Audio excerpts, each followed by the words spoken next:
Hi అండి. ఈరోజు పులుసు పెట్టుకుందాం. ఆనపకాయ పులుసు, ఆనపకాయ, వంకాయ, ములక్కాడ, బెండకాయ వేసి పులుసు. దానికి ఫస్ట్ మెంతులు వేసి వేయించుకోవాలి.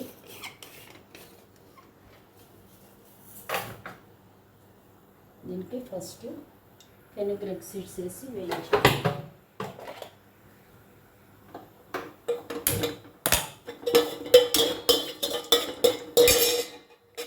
ఫెనుగ్రీక్ సీడ్స్ బాగా వేగాలి. ఒక హాఫ్ స్పూన్ అయితే సరిపోద్దండి ఫెనుగ్రీక్ సీడ్స్. పులుసుకి ఎప్పుడు కూడా హాఫ్ స్పూన్ అలా సరిపోద్ది, ఎందుకంటే చేదు వస్తాయి కదా.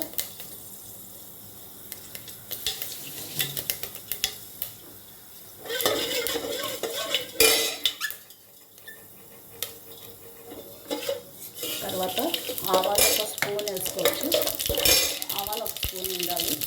నెక్స్ట్ రెడ్ చిల్లీ వేసి ఇంగు ఎక్కువ వేయాలండి. పులుసులు ఎప్పుడు ఇంగు ఉంటే చాలా బాగుంటుంది. ఇంగు ఎక్కువ ఉంటేనే బాగుంటుంది. అది కూడా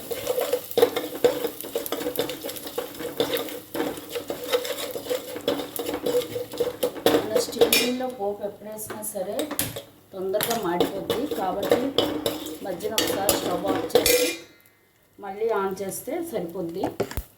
సిమ్లో పెట్టినా సరే తొందరగా మాడిపోద్దండి. స్టీల్ గిన్నె కదా. ఇప్పుడు ఇందులో ఆనపకాయ, వంకాయ, అలాగే బెండకాయ వేసుకోవాలి.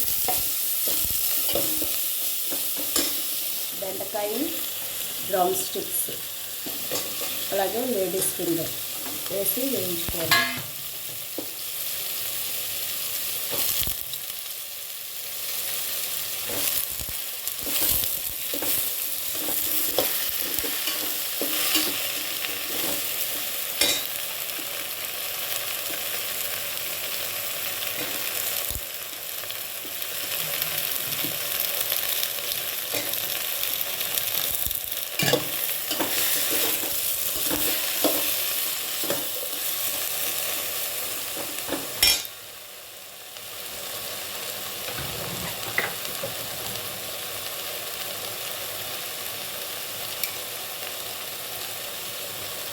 ఇందులో టర్మరిక్ పౌడర్,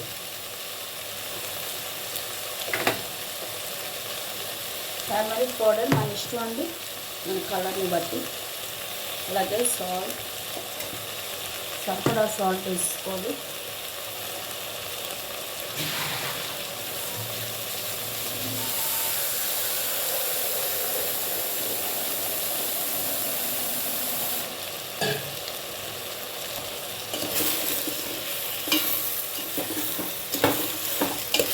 బెండకాయ వేసాం కదా, దిగులు వస్తుంది. పులుపు వేస్తే సెట్ అయిపోతుంది. ఇప్పుడు కొంచెం వాటర్ పోసి వీటిని ఉడకనివ్వాలి. ఫస్ట్ వాటర్ తోటి బాయిల్ అవ్వాలండి.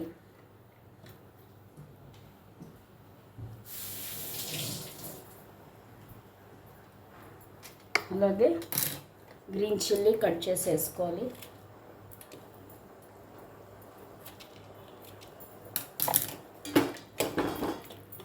ఇది ఉడకనివ్వాలి. ఇప్పుడు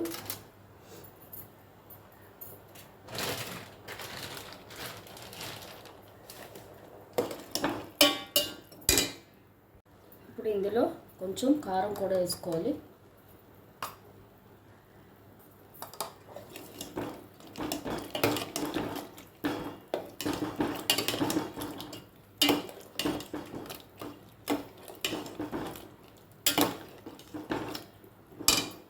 వేసి ఇప్పుడు ఉడకనివ్వాలి బాగా.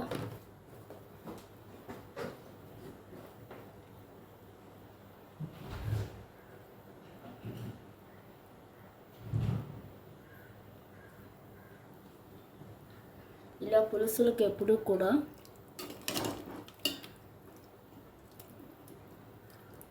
కారం ఎక్కువ వేసుకుంటే బాగుంటుందండి. ఇందులో జాగరి కూడా వేస్తారు కొంతమంది, ఎందుకంటే కొంచెం పులుపు విరగడానికి. కొంచెం షుగర్ కానీ జాగరి కానీ కూడా వేస్తారు.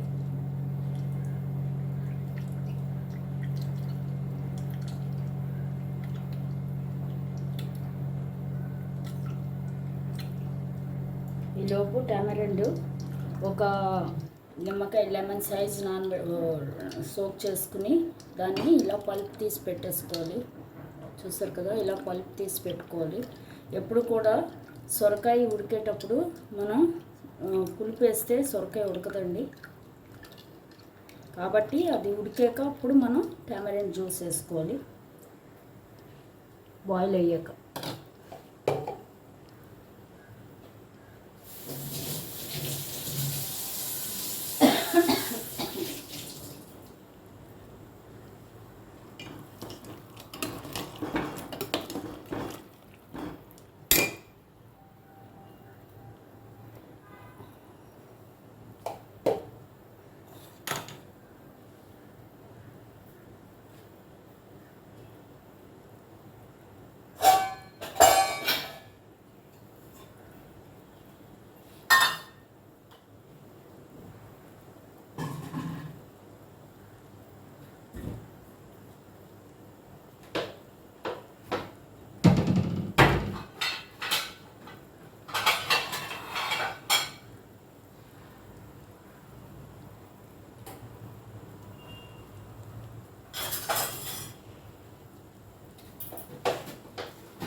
సరిపోతే ఇలా ముక్క బాగా ఉడకనివ్వాలి సిమ్లో పెట్టి.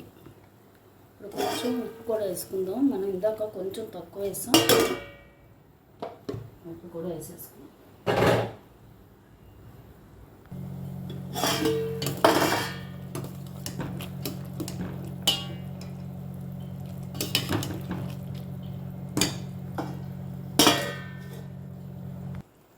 చూసారు కదా, ముక్క ఆనపకాయ సొరకాయ ఉడికిపోయింది. ఇప్పుడు మనం ఇందులో చింతపండు పులుసు పోద్దాం.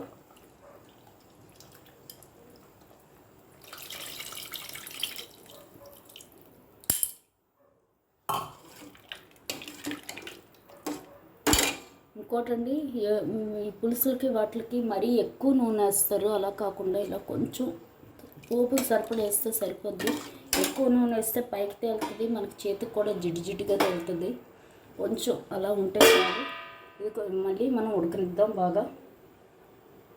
చూసారు కదా, చింతపండు పులుసు వేసి ఉప్పు కారం పసుపు అన్నీ వేస్తాం. ఇప్పుడు మనం దీన్ని బాగా ఉడకాలి.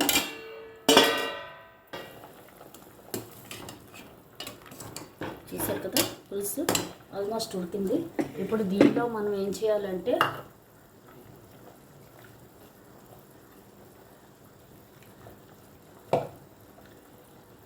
ఇలా తినేవాళ్ళు ఇలా తినేయచ్చండి, ఇలా కూడా బాగుంటుంది. కానీ కొంతమందికి చిక్కగా ఇష్టం కాబట్టి దీనిలో కొంచెం అయితే బియ్యం పిండి వాటర్లో కలిపి ఇలా పెట్టాలి. బియ్యం పిండి అంటే రైస్ ఫ్లోర్ అండి. రైస్ ఫ్లోర్ 1.5 to 2 స్పూన్స్ వరకు ఇలా వాటర్లో కలిపి ఇందులో పెట్టాలి. చూసారు కదా, అలా పెట్టాలి. అప్పుడు అది కొంచెం చిక్కగా ఉంటుంది. దప్పలో ఉంటారు కదా, ఆ టైపు.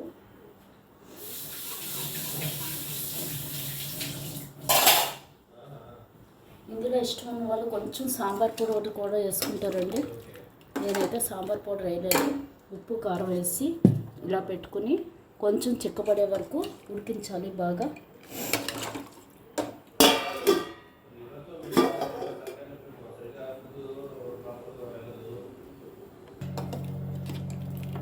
చూసారు కదండి, ఇలాగా ఉడికిపోయింది. ఇప్పుడు దీనిలో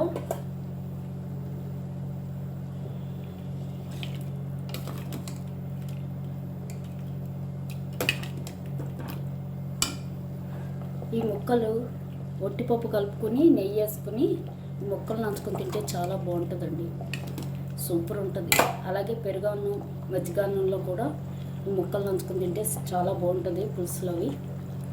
ఇప్పుడు కొత్తిమీర వేద్దాం. నేను కొత్తిమీర కొంచెం ఎక్కువ వేస్తానండి, అప్పుడే టేస్ట్ బాగుంటుంది.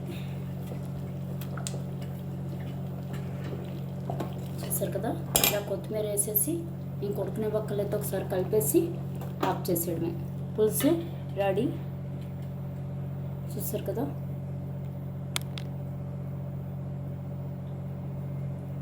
ఇలా ట్రై చేయండి, సూపర్ ఉంటుంది. ఇందులో వడియాలు అప్పడాలు అవి నంచుకొని తింటే చాలా బాగుంటుందండి, ట్రై చేయండి.